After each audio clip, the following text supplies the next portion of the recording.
Evet, İslam'ın hayvana bakış açısı, İslam'ın hayvanlara nasıl davranacağımızı bize öğretmesi noktasında birkaç söz söylemek isteriz.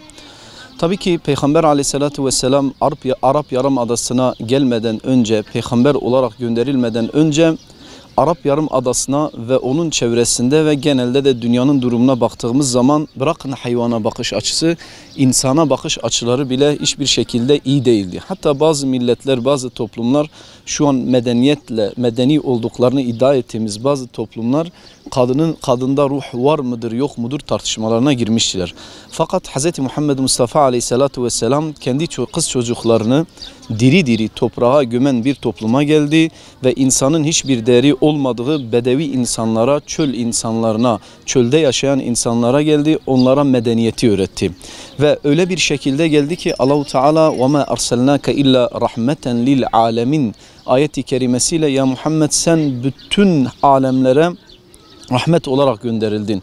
Burada sadece insanlara değil bütün alemlere, hayvanlar alemine, cinler alemine, bitkiler alemine tümüne sen rahmet olarak gönderildin diye ona buyurdular. Özellikle burada gündemde olan hayvanlar noktasında şu an günümüzde bugünlerde televizyon kanallarında bir köpeğin meselesi konuşulmaktadır. Biz de bu noktada İslam'ın o meseleye bakış açısını dile getirmek isteriz. Bakınız mesela Kur'an-ı Kerim gibi yüce bir kitapta 4 büyük semavi kitabın emir ve yasaklarını içinde barındıran, onlara musaddik olan, onları doğrulayan Kur'an-ı Mubin bazı surelerinin ismi hayvanların ismiyle anılmaktadır. Bakın mesela Kur'an-ı Kerim'de Fil suresi diye bir sure var. Fil ismiyle anılmıştır. Neml suresi diye bir suremiz vardır. Karınca suresi olarak anılmıştır.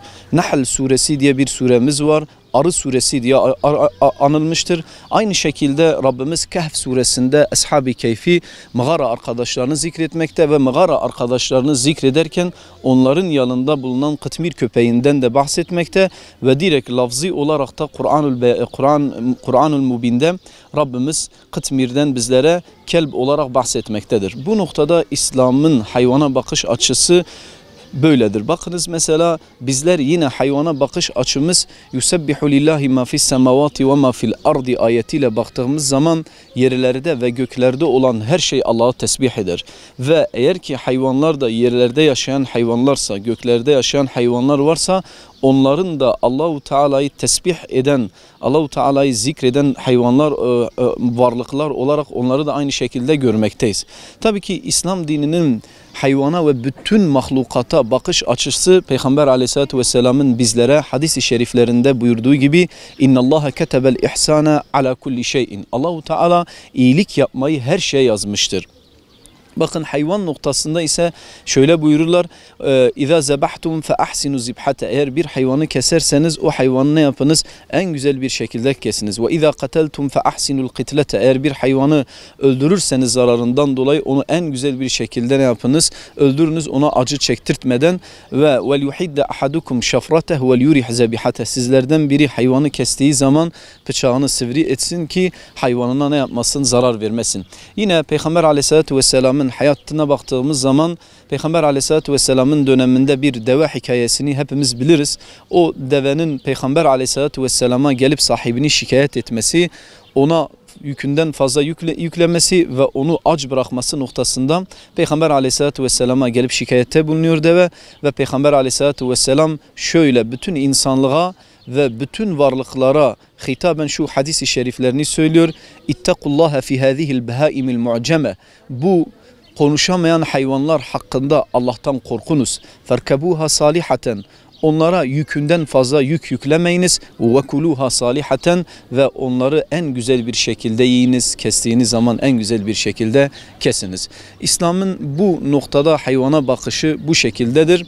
Ve yine şurada unutulmaması gereken bir nokta vardır ki Bugün özellikle günümüzde hayvan haklarından bahseden insanların aslında o hayvanların da insan oğlunun emrine amade kılındığını unutmaması lazım. Çünkü Peygamber Allah-u Teala ayet-i kerimede buyuruyor: وَسَخَّرَ لَكُمْ مَا فِي السَّمَاوَاتِ وَمَا فِي الْأَرْضِ Yerlerde ve göklerde olan her şey insanoğlunun emrine amade kılınmış.